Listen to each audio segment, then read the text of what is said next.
সারা দেশের প্রায় 2.5 লাখ পঞ্চায়েতের সাথে প্রতিযোগিতায় অংশগ্রহণ করে প্রথমবারের মতো জাতীয় পঞ্চায়েত পুরস্কারে ব্যাপক সাফল্য অর্জন করে ইতিহাস সৃষ্টি করেছে ত্রিপুরা। শুক্রবার জানিয়েছেন মুখ্যমন্ত্রী ডক্টর মানিক সাহা। আমাদের রাজ্য অত্যন্ত গর্বের সাথে এই বছর মোট 60টি জাতীয় পুরস্কারে ভূষিত হয়েছে বলে জানিয়েছেন তিনি।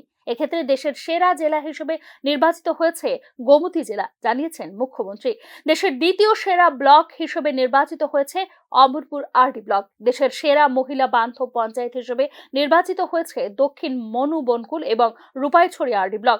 সেরা গ্রাম ঊর্জা পঞ্চায়েত বিশেষ পুরস্কারের তালিকায় রয়েছে থাকছড়া অমরপুর আরডি ব্লক।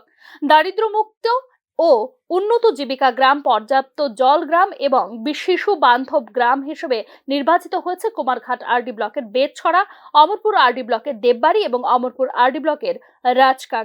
এই বিশেষ অর্জন রাজ্য সরকারের সুশাসন ও নাগরিক জীবন উন্নয়নের সদর্থক পরিবর্তনের প্রমাণ বলে শুক্রবার জানিয়েছেন মুখ্যমন্ত্রী ডক্টর মানিক সাহা।